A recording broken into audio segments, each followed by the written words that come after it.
Okay, Bismillahir Rahmanir Rahim. Nahmaduhu wa nusalli ala rasulihil kareem.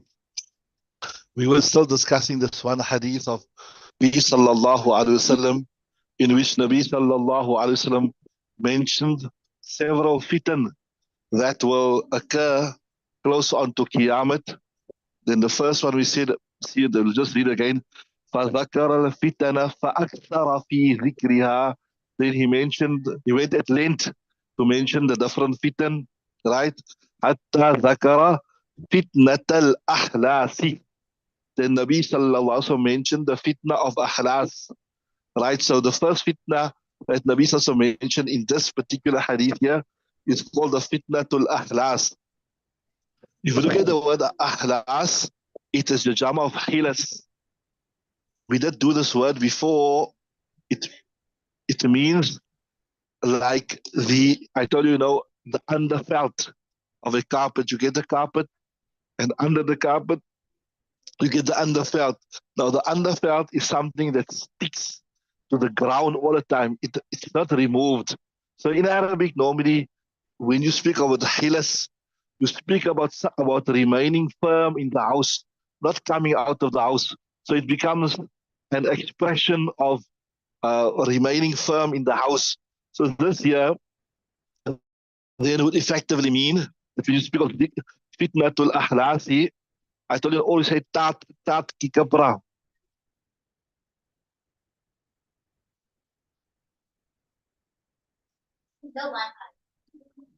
So one explanation would be like this: that when this fitna enters the house, like how the underfelt, it doesn't leave the house. It sits there all the time. So same thing, this fitna will be the same. That's the one explanation. And the other explanation is this here: that people, when the fitna comes and it engulfs people, they will remain in the house, like how the underfelt remains in the house. They will not come out of the house. They will not come out of the house. So that is fitnatul ahlas.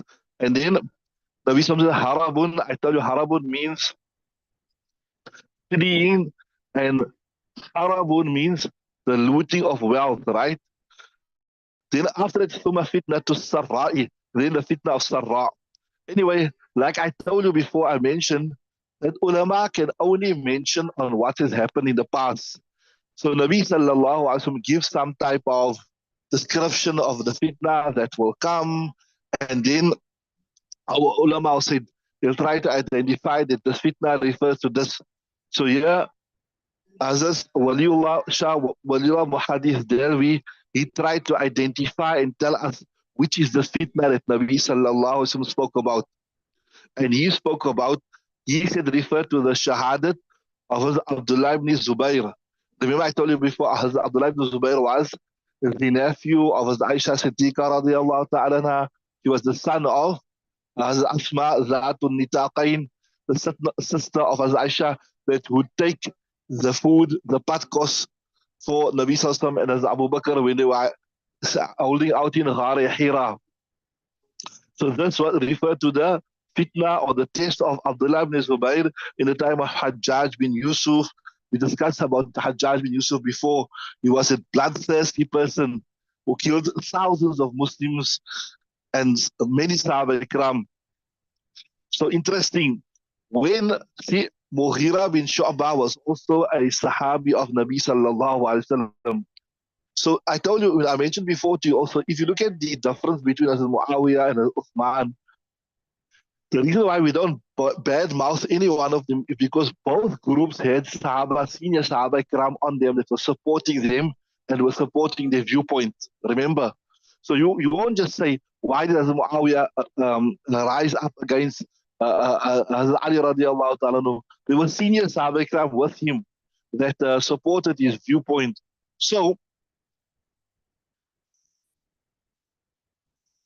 when Hazrat Muawiyah radiallahu ta'ala, when he was to the latter part of his life, and when he made his son, Yazid, his successor, his Waliul Ahad, or his Khalifa, whatever.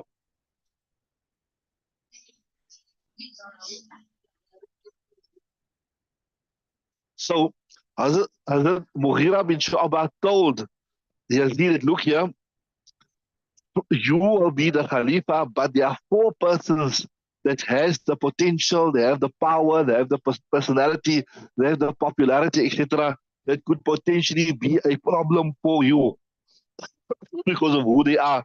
They have the power to rise against you. One is Abdurrahman ibn Abi Bakr.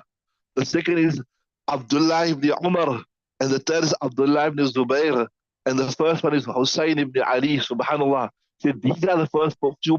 You, because he knew now that people were going to contest the Khilafat of Yazid. Because as Muawiyah elected his son, they won't be happy. They'll say this is nepotism, whatever. Why he elected his son? He probably had his reasons. He thought his son was capable.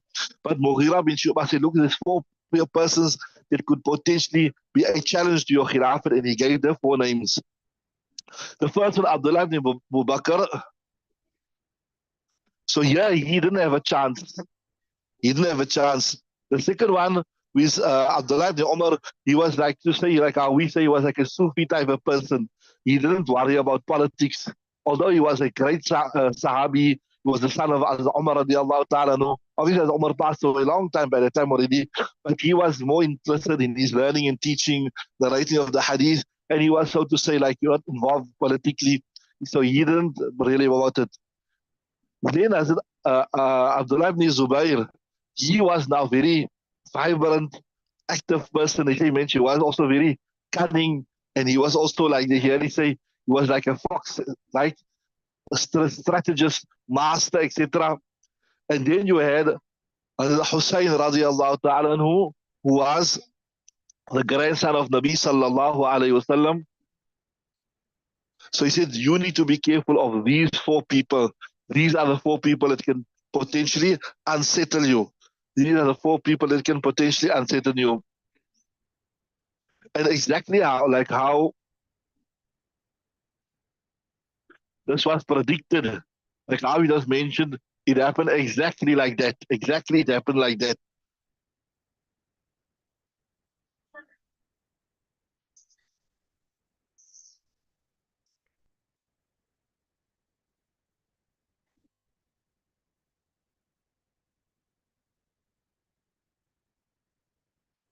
sorry, I just got one part wrong here. This part is just here.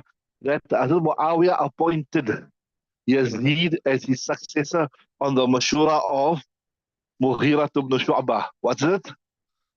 Hazrat Muawiyah appointed as his successor his son Yazid on the Mashura of Mughira ibn Shu'bah.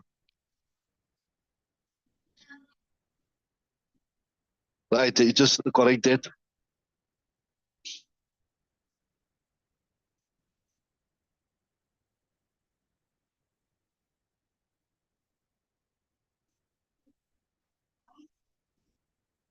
And then that means Mughira ibn Shu'bah told Yazid that look, there are potentially 4 people that can challenge you, right? And then, so this was said to us Yazid by Muawiyah and Mughira ibn Shu'bah. So it's mentioned here that as Abdurrahman ibn Abi Bakr, he passed away. Very shortly after Yazid was made a Khalifa, he passed away. And like I told you, Abdullah ibn Umar, he was a recluse. He didn't really worry about politics. He was more worried about his ilm and ta'allum. And here, Abdullah ibn Zubair, he did not agree to the appointment of Yazid as a Khalifa. Because he felt he was incompetent, he was not qualified enough, and he never gave him the ba'at. So he fled from Medina to Makkah. And actually, when he came to Makkah, because according to him, Yazid was an incompetent Khalifa, he announced that he's establishing a separate Khilafat in Makkah al-Mukarramah. And then at the same time, then remember, there's a famous story also. We will also do the story in detail one day. That Hussein radiallahu ta'ala, the grandson of Nabi sallallahu alayhi wasallam, he was made shaheed in Karbala, right? Remember, he was called there by the people of Kufa that, yeah, come here, we will oppose Yazid.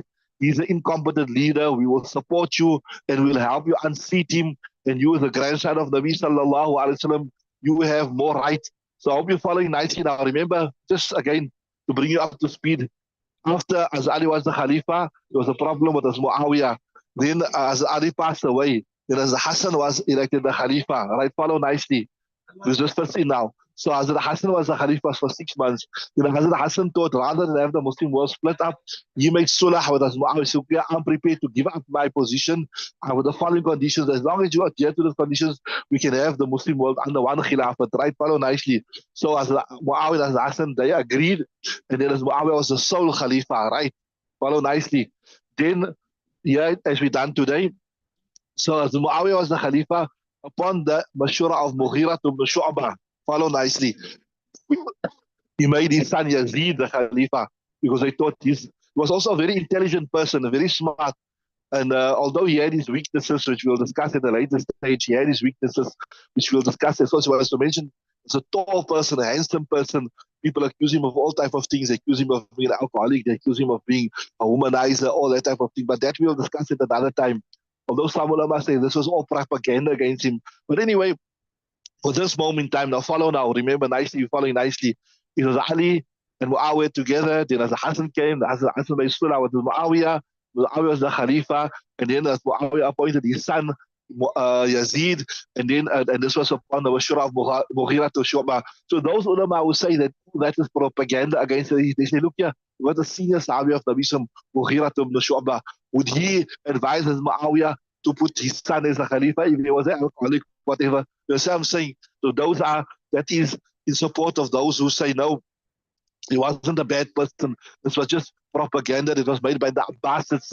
Remember, the Abbasids were the family of Nabi Sallallahu, and they thought they are most worthy, although they removed the Umayyads at a later stage. But anyway, the main so now Yazid was now the Khalifa, and in his time, then as the Hussein rose up against him, and there's a separate story that the people of Kufa preached that they will assist him to rise up against Yazid. But when they came there, they abandoned him, and in the process, Hussein was martyred, right?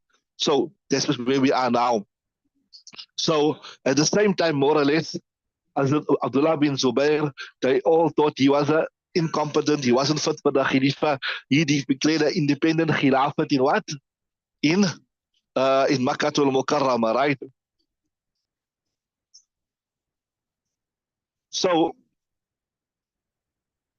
when as Hussein was made Shaheed in Karbala, the people of Medina revolted.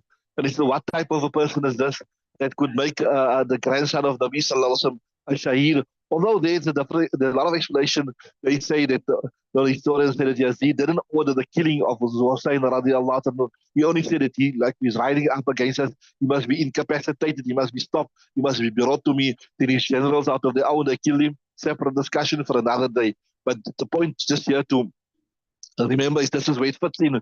I said it's separate, this fit in. This is where it fits in. So I was telling you that if you look at the books of Salabi, you get all nice details. He wrote in a very unbiased all about these things. Mufti Razaul Haq, the Sheikh al-Hadith of Darum Zakaria, he based a lot of his findings on the books of Salabi. He tries to make tasfiyah of Yazid to say Yazid didn't order the killing of Hazrat Hussein radiallahu anhu. But anyway, it's a separate subject. But the point I want to we will do a lot of this also in our Aqidah to Tahawiyah. But the point I want to make here also is this here now. So after the people of Medina, they were not happy the way, whatever it is, whatever Yazid was guilty of, they were not happy with the way he treated the grandson of Nabi Sallallahu. So they revolted against his rule. They revolted against his rule, right? So he sent an army to Medina to bring the Bedouinites under control, right?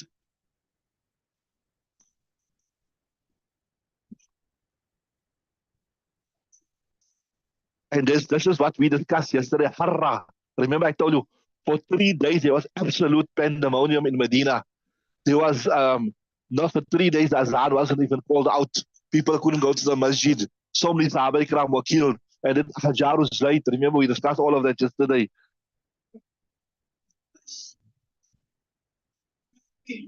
So once they finished sort out the people of Medina, they they broke them, brought them under subjugation. And then now he sent the same army, Yazid, to go to Makkah to Mukarramah and to bring Abdullah ibn Zubair under control because he declared an independent sultanate there, right? And the person here was Muslim ibn Aqaba. We discussed this here, né?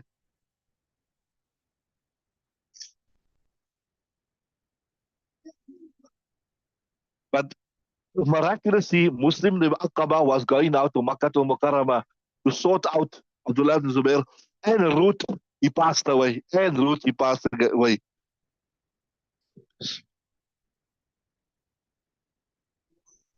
And then Yazid appointed another person by the name of Hussein ibn Numayr. Hussein with the son, Hussein ibn Humayr.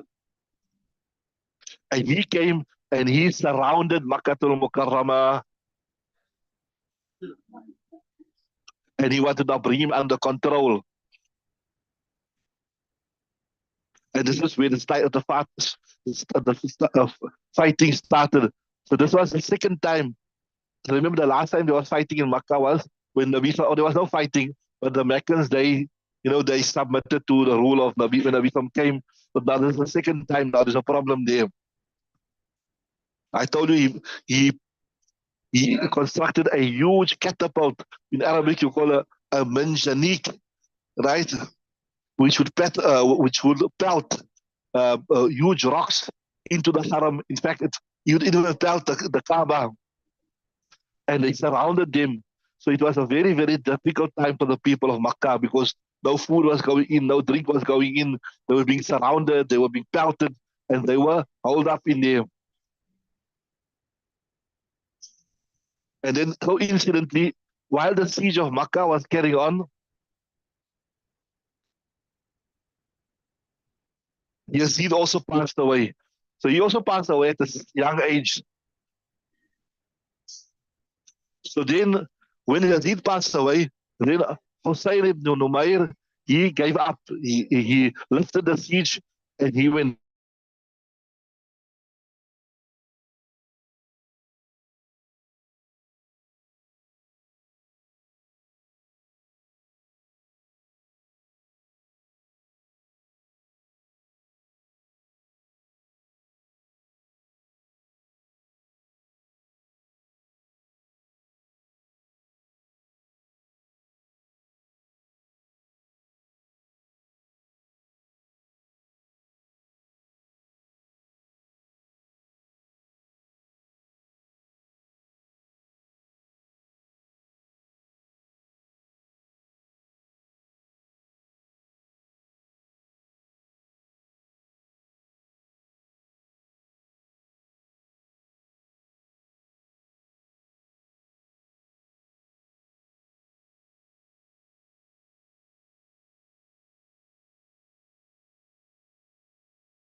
Son.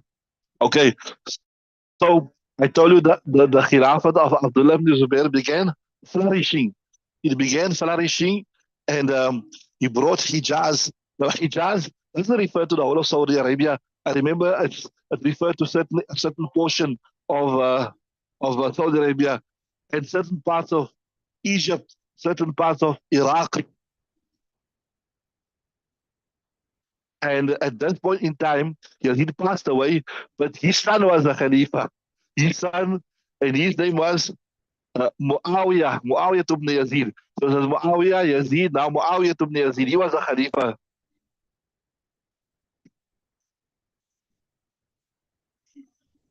As it's mentioned, that after, interesting enough, after Yazid passed away, he made his son Khalifa, which is Muawiyah, and he passed away after 2 months or so. So he didn't have really a time to to contest the Khilafat of Abdullah ibn Zubayr. He passed away. So in other words, there was the capital was also unsettled. The capital was unsettled. So that's why Abdullah ibn Zubayr had a chance. Now this is the Khalif, the main Khilafat where all the power is. So that's why he could expand. So a great portion of the Muslim world then came under the control of Abdullah ibn Zubayr.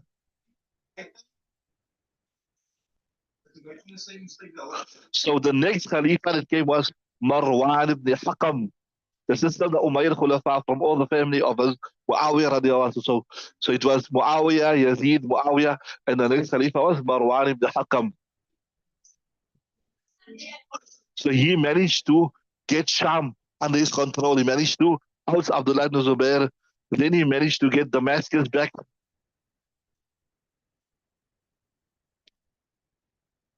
And now he wanted to snatch away the lands again from Abdullah ibn Zubair. Then he went to Iraq. He got Iraq back. He went to Egypt. He got Egypt back. It all fell back to the Umayyads, right? Then coincidentally, he also passed away. Marwan ibn Hakam passed away. And then his son, Abdul Malik ibn Marwan, came into power. So these are all interesting times in history that normally is not taught in the madrasas. But why maybe it's not normally taught is because it doesn't really need a lot of teaching. It just needs reading. So you as an individual, you should get the appropriate books and read this, right? So then Abdul Malik ibn Marwan came to power. And now most of the land was extricated. It was freed from the hands of Abdullah ibn Zubayr. Only Makkatul Mukarramah was left now, right?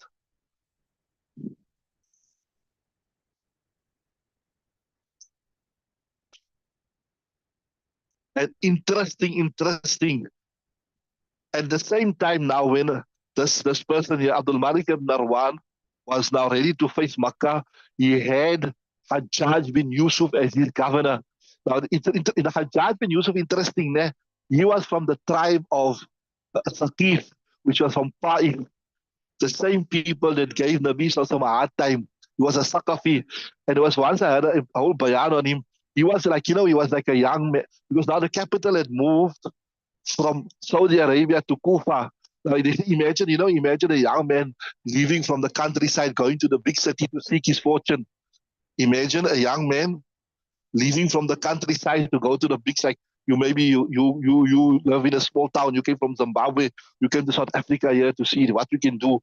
You can become famous. You can become rich, whatever. So he was a young man that left because Taif was a small place and Saudi Arabia was not so developed because they moved now to the Khilafat moved to Kufa. So as a young man, he left Saudi Arabia and he went to Kufa to seek his fortune, like I told you. And he went out of his way to impress the ruling class.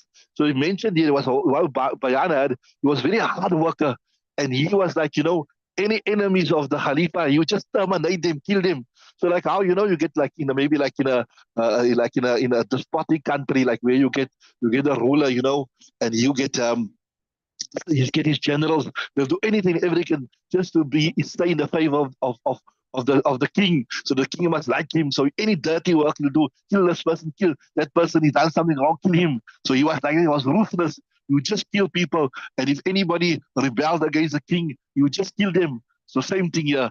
And he was obviously a bloodthirsty person. But the interesting thing about this, that he came from Taif and he was a Saqafi. But you remember the person that brought Islam to Pakistan, India, at the time it was called, was from his family, from his children. So imagine his name was, his name Qasim ibn, was it Qasim, what's his name? I forgot his name, but the interesting thing is he was such a person, but the person that brought Islam to India, Pakistan, we wouldn't be Muslim today. We wouldn't be Muslim if it wasn't for his progeny that brought Islam there. But anyway, so he was a ruthless person that would do anything just to win the favor of his king. So, so he was now sent to go bring Abdullah ibn Zubair and to book to control him. That's why he broke away from the Khilafat. So he then went and he again, once again, surrounded Makkatul Mukarramah. So for the second time now. And inshallah, one day you will go, inshallah, to Makkah. Allah Ta'ala take you. Give you the famous landmark there in Makkah is, we can say, the Hilton Hotel before, but now they got the Zamzam Towers. If you're standing by the Zamzam Towers and you look towards the Haram, then on your right hand side is a mountain there. And on that mountain, there's a huge building. And this is, they say, is normally the King's Palace. And this mountain is called Jabal Abu Qubais. It's a high mountain. Now today the Haram extends right to this mountain, but obviously back then the Haram was much smaller. So it's called Jabal ibn Abu Qubais. It's on the, I was telling you, if you stand by the Hilton or you stand by the Zamzam Towers and you're looking towards the Haram, it's on your right hand side. Right, Jabal Abu Qubais. There's some interesting facts about this. One of the guitars we came about, I think about Adam alayhi salam or something. He met as Awa or something, or Jabal Abu Qubais or something. But anyway, so here on Jabal Abu Qubais, he erected a huge catapult, right?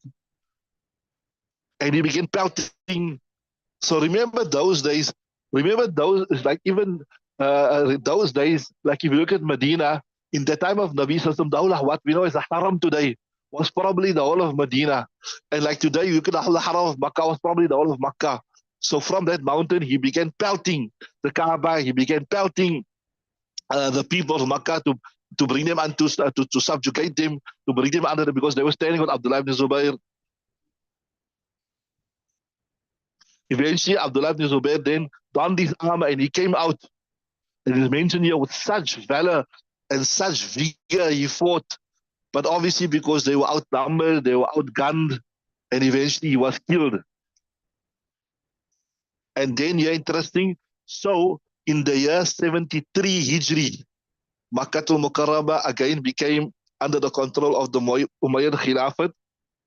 And Abdullah ibn Zubair, his Khilafat was finished and it lasted for 6 years. Now, inshallah, as we go through the sabak, there's an interesting hadith where what they done to Abdullah ibn Zubair, they just put his body on a scaffolding to rot outside Medina, and then they want to bury him in the Jewish graveyard, but then the Muslims buried him properly, etc. So anyway, this was now this difficult time in history where you had Muslims fighting Muslim. First you had the Karbala, then you had the looting of Medina to Munawwara, then you had the first siege of Makkah under Yazid bin Muawiyah, which failed, and then you had the second siege of Makkah al Mukarramah by Abdul Malik ibn Marwan and his henchman, which was um, Hajjaj bin Yusuf al-Thaqafi, the famous tyrant of this ummah. They say there's no greater zalim, no greater tyrant than Hajjaj bin Yusuf. So this was so here it says here in the Shara also that this whole the Khilafat of Abdullah ibn Zubair lasted only 6 years. So much happened in the 6 years. So this was a very difficult time also in the Ummah. So here, like I mentioned to you before, I told you that ulama can only speculate. Nabi Sallallahu spoke about the fitna. They can speculate that probably of ahlas. And many of our ulama have said that this difficult period, this time here, refer to the fitna of ahlas. Are you with me? So there you got it. See here. So he said, Hatta zakara fitnat al ahlas. Now you can imagine in the process, Muslim fighting Muslim, how many Muslims passed away, how many Sahaba Ikram passed away.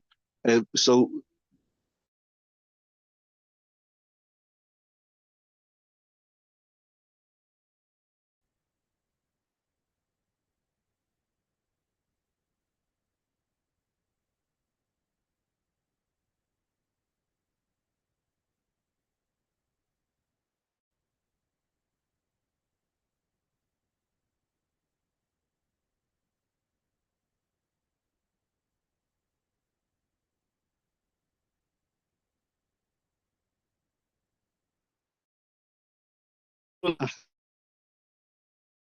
I told you, although the ulama they can comment on what happened, maybe something happens and it fits more on this, then what can we do? It's only speculation, as I was saying.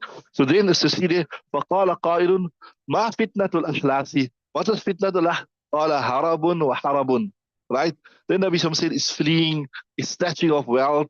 So this is what the ulama have put on. Then he said, ثم فتنة السراء. The next was the فتنة السراء. The next fitna that Nabi Sam predicted that will take place. فتنة السراء. Sarra, this word comes in the Quran. Sarra'i wa dharra'i. Dharra means difficulty, hard times, and sarra means comfortable, pleasant times, isn't it? So, like how you say the word tana'um, where wealth would flow freely. Nabi Sallallahu in the hadith, إياكم والتنعم فإن عباد الله ليسوا بالمتنعمين. So sarra means, like I told you, opposite dharra, where wealth would flow freely. So that was this, what the hadith is saying, that this fitna would come about because of the abundance of wealth. Innama amwalukum wa awladukum fitna, right? That's why it's called fitna to sarra. But some ulama say, yeah, the sarra comes from what is sirrun. And what does sir means? Allah sirrun inda Allah. Secret, quiet, right?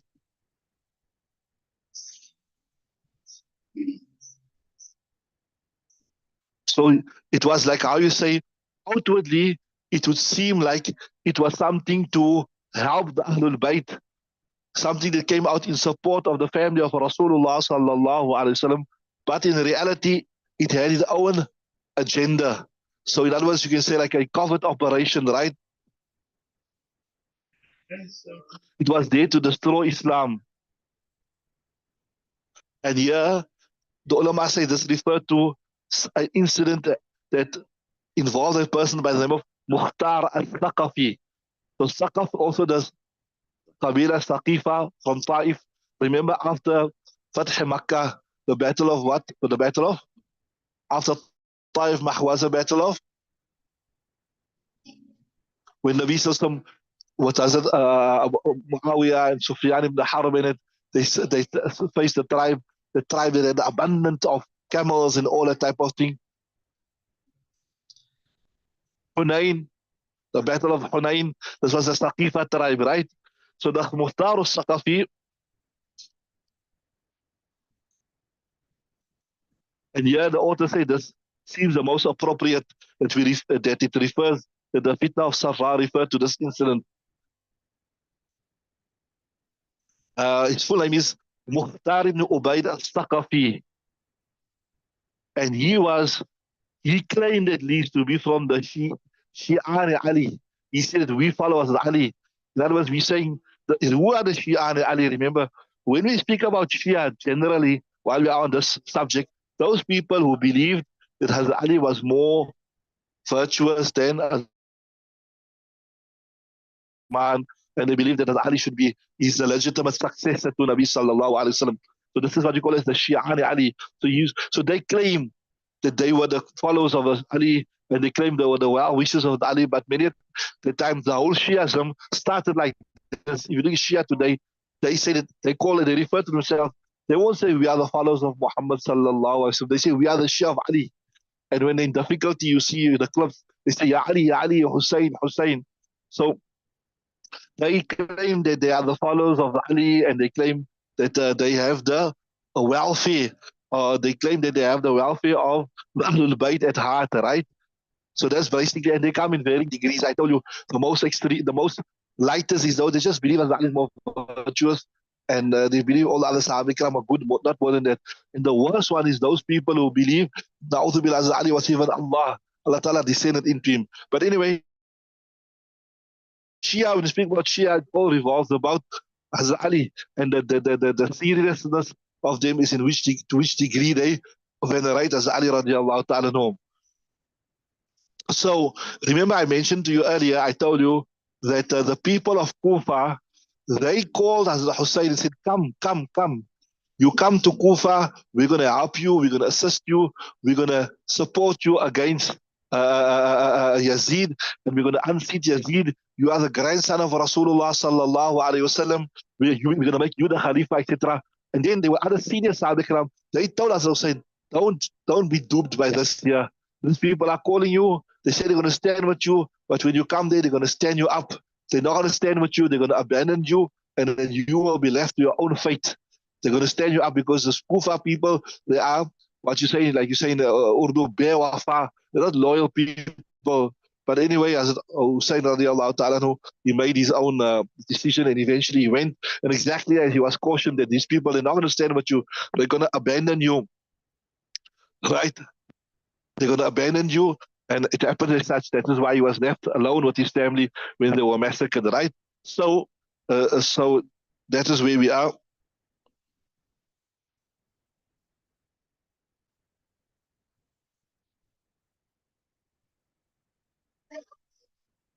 So after this incident of Karbala, I just told you briefly what was Karbala. You know, Karbala was briefly, Hussein felt that Yazid wasn't a worthy candidate, and then he rose up against him, and he was stood up by the people of Kufa. So this person, Mukhtar al-Saqafi, he wanted to take advantage of this unfortunate event in history. He wanted to take advantage of this unfortunate history. So he said that now these people, they killed the grandson of Rasulullah sallallahu alaihi wasallam. Whoever was responsible for the killing of the grandson of Rasul, we must bring them to book. We must bring them to book. We must sort them out.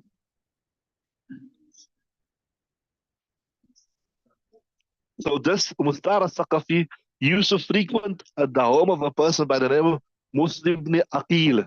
Now, if you read again the story of Karbala, you see this word Muslim ibn Aqil. His name features prominently in this whole story of Karbala. And Muslim Aqil stood and said, yes, yes, yes, we have to avenge the blood of the grandson of Rasulullah. Then there was another son of as Ali radiallahu anhu, like Awiyah, as Hussein and Hassan from another wife, probably after the demise of Aisha, Fatima to Zahra radiallahu anhu, he had a son by name Muhammad ibn Hanafiya. So Muhammad ibn Hanafiya said, yes, we have to avenge my brother as Hussein and also the other person, Muslim ibn Aqil. So you got three people here now. You got Mukhtar al-Thaqafi that was supported by Muslim ibn Aqil, and the other one was Muhammad Hanafiya. Then interesting also, there's another group that featured here also, which is called the Tawabin. I don't know if did you ever see, you must have saw, you get the clips on whenever the, Muharram come, the 10th of Karbala, the Shias, they're beating themselves. They're taking chains and they're whacking their backs and they're slapping themselves silly and all that type of thing. You saw that. Now, why do they do that? You ever know what was the reason why they done that? What was the reason? So the Sunnis tell them, why are these people eating themselves? They must call us, we'll eat them. We want to eat them. They mustn't eat themselves. So they call us, we'll eat them. Anyway, the long short of that, the reason why they hit their backs with their chains, and you see they slap themselves till that's on the 10th of Muharram, they slap themselves and they hit each other till they're red and all that type of thing. And then you see them crawling through the mud and all that stuff. What is the reason? The reason for this is they stood up as Hussein. They abandoned him. They said, come to Kufa. We're going to help you. We're going to rise against the Khalifa because he's a corrupt, he's a despot, whatever. You come, right? But when he came, they abandoned him. They ran away and they fled. So that is now their guilty feelings that they're punishing themselves. What are they doing? So from that time, they're punishing themselves. They're punishing themselves for abandoning as Hussein at his time of need. So they feel that's now like how you can say they're punishing themselves for their guilty feelings. They're soothing their guilty feelings. So now when you ask the Shias, hey, what stupid thing you're doing? You say, no, see, even it comes in the hadith when Nabi Sallallahu was, he was said, he used to hit his lap. So see, this is why, but like you, sometimes when you, and you hit your lap like that, or like when you say, oh, what am I doing? You just strike your head, like, see, Nabi Sallallahu also struck his head like that, or so they use that as a proof. That is something totally different. That is an expression of frustration. Like it comes in the hadith also, the Nabi sometimes you strike his lap like this when he was frustrated or whatever. Right? If we done also this. So they say, see, Nabi done the same thing. But what is that and what they are doing? So they beat themselves silly. So this group, that felt guilty, or maybe I don't know if they really felt guilty or they were just acting. They call themselves the Tawabin. What do they call themselves? Tawabin, that they were remorseful and they're repenting for what they had done to sustain. Okay, I see the time is out up. They will stop. They will continue from here tomorrow, inshallah. And then we'll switch over to the tafsir, inshallah.